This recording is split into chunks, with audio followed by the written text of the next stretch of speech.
வாழ்க நலத்துடன்.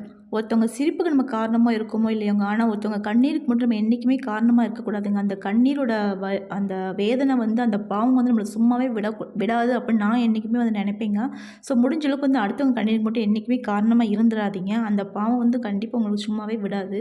இப்போ பார்த்தீங்கன்னா எல்லாரையும் பார்த்தீங்கன்னா, "உனக்கு குழந்தை இல்லையா? கல்யாணமாகி இத்தன நாள் ஆயிடுச்சு. குழந்தை இல்லையா? குழந்தை இல்லையான்னு ஏன் கேட்குறீங்க?"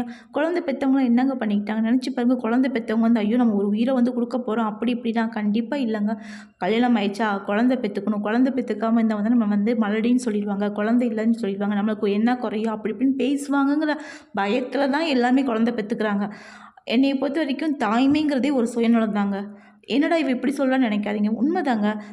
நம்ம வந்து ஒரு கல்யாணம் ஆயிடுச்சு. அடுத்து குழந்தை பிறக்கணும். குழந்தை வந்துச்சு அப்படின்னா வந்து நம்ம சொத்து சேர்க்கணும், சுகம் சேர்க்கணும், வீடு கட்டணும், நகை நட்டுக்கு இது பண்ணணும், கல்யாணம் பண்ணி கொடுக்கணும். அந்த குழந்தை பின்னாடி நம்மள பார்த்துக்கணும். இப்போ எல்லாமே இதே மாதிரி நடக்குது. இப்போ எத்தனை குழந்தைங்க வந்து அவங்க அம்மா, அப்பா பார்த்துக்கிறாங்களா? அப்படிலாம் இல்லவே இல்லங்க.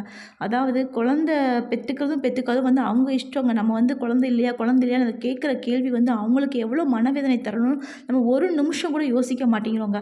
எப்போ வந்து தாய்மையோ இல்ல வந்து தந்தையோட ஸ்தானம் வந்து எப்போ வந்து உயரும் அப்படின்னா வந்து சுயநலமா நம்ம ஒரு குழந்தைய பெற்றுக்கிறோம். ஆனால் அந்த குழந்தை அந்த உயிருக்கு தேவையான எல்லாமே வந்து நம்மனால முடிஞ்ச அளவுக்கு நம்ம கொடுக்குறோம் பார்த்தீங்களா? அதில் தாங்க வந்து அது தாய்மையும் சரி, அந்த தந்தை ஸ்தானமும் சரி உயர்ந்த இடத்துல போகுதுன்னு என்னோட நம்பிக்கைங்க.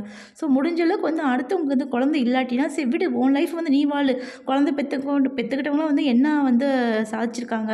நீ உன்னோட லைஃப் வந்து உனக்கு பிடிச்ச மாதிரி வாழ்ந்துக்கோன்னு ஒரு வார்த்தை சொல்லி பாருங்களேன். அவங்களுக்கு ஒரு தைரியம் கிடைக்கும். நீ ஹஸ்பண்டோட பிடிச்ச இடத்துக்கு போங்க. எப்போ உங்களுக்கு குழந்தை பிறக்கணும்னு கடவுள் வச்சிருக்காரோ அப்போ உங்களுக்கு குழந்தை பிறக்கும். அது முடிக்கும் வந்து நீங்கள் ஃப்ரீ மைண்டாக இருங்க. உங்களுக்கு பிடிச்ச மாதிரி எல்லா விஷயங்களுமே வந்து நல்லா பண்ணுங்க. குழந்தை பிறந்துட்டா கூட அந்த ஃப்ரீடம் வந்து நம்மளுக்கு இருக்காது அப்படின்னு நீங்கள் ஒரு தைரிய வார்த்தையை சொல்லி பாருங்களேன். உண்மையிலேயே அவங்களுக்கு வந்து அவ்வளோ ஆறுதலாக இருக்குங்க. கண்டிப்பாக உங்கள் ஃப்ரெண்ட்ஸ் சர்க்கிள் இது மாதிரி யாராவது இருந்தாங்கன்னா கண்டிப்பாக இதை வந்து சொல்லி பாருங்க. அவங்களுக்கு ஒரு நல்ல மோட்டிவேஷன் இருக்கும். வாழ்வாளத்துடன்